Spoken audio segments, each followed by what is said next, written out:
এই ধরনের উদ্ভট অপদার্থ অযোগ্য উপদেষ্টা দিয়ে আমরা কি করব? এই ধরনের উপদেষ্টারাই তো অন্তর্বর্তীকালীন সরকারকে ডুবাই দিবে এবং তার কোনো ভিশন দেখতে পাচ্ছি না যে সে কি করবে। সম্মানিত দর্শক শ্রোতা, ব্যারিস্টার ফুয়াদ একই বক্তব্য দিলেন, অপদার্থ উপদেষ্টা দিয়ে বাংলাদেশের কিছুই হবে না।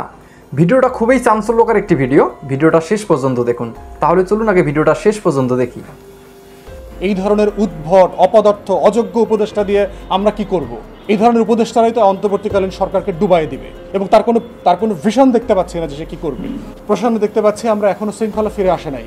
স্বরাষ্ট্র মন্ত্রণালয়ের যিনি উপদেষ্টা আছেন তিনি পাবলিকলি কোনো দায়িত্ব নিচ্ছেন না। বিভিন্ন থানাতে ওসি নাই, কনস্টেবল নাই, রাস্তাঘাটে ট্রাফিক দেখতে পাচ্ছি না। এরা কোথায়?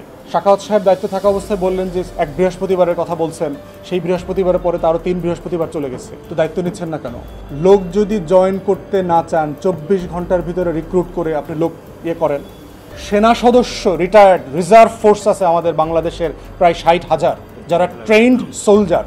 আপনি তাদেরকে এর জন্য রিকল করেন, তারা শপথ মোতাবেক আসতে বাধ্য। রাষ্ট্রের দায়িত্বে তাদের শপথ আছে সেনা সদস্যদের। তাদেরকে আপনি থানায় রিকল করেন, রিকল করে প্রত্যেকটা থানায় ডিপ্লয় করে দেন। প্রত্যেকটা উপদেষ্টাকে মাথায় রাখতে হবে, চুপ্পুর কাছ থেকে শপথ নিয়েছেন মানে এটা না চুপ্পুর কাছে আপনার কোনো দায় আছে। আপনার দায় হচ্ছে হাজার হাজার শহীদের রক্তের কাছে দায়। প্রত্যেক দিন মনে রাখবেন, চুপ্পু আপনার কাছে অ্যাকাউন্টেবল না, আপনিও চুপ্পুর কাছে অ্যাকাউন্টেবল না। আপনার অ্যাকাউন্টেবিলিটি হচ্ছে বাংলাদেশের মানুষের কাছে, রাস্তায় রাজপথে লক্ষ লক্ষ তরুণের কাছে যারা আহত হয়েছে, নিহত হয়েছে। আমাদের বিএনসিসি আছে, স্কাউটের ভলান্টিয়ার্স আছে সারা বাংলাদেশে লক্ষ লক্ষ।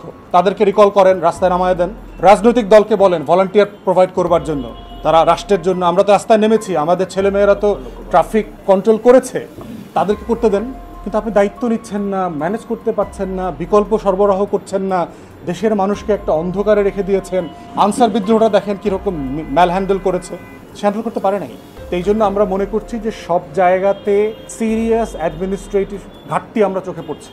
অন্তর্বর্তীকালীন সরকার সফল করতে হবে, এটা আমাদের দায়, আমাদের শহীদদের রক্তের দায়। তারা সংস্কার, নতুন বাংলাদেশ গড়তে চেয়েছে। তাই সিরিয়াসলি এগুলো হ্যান্ডেল করেন, প্রশাসনে শৃঙ্খলা ফেরায়। সম্মানিত দর্শক শ্রোতা, আসিফ এবং নাহিদ দুইজনে কি অযোগ্য উপদেষ্টা? অবশ্যই আপনাদের মূল্যবান মতামতটি কমেন্ট বক্সে লিখবেন।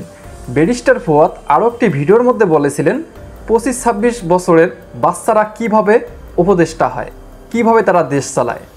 আপনারা যদি সেই ভিডিওটা না দেখে থাকেন তাহলে অবশ্যই আমার চ্যানেলে আপনারা ঘুরে দেখতে পারবেন। আমার চ্যানেলে ওই ভিডিওটি আপলোড করা আছে। ব্যারিস্টার ফুয়াদ কোনোভাবেই মানতে পারতেছে না আসিফ এবং নাহিদকে, উপদেষ্টা হিসেবে কোনোভাবেই মানতে পারতেছে না।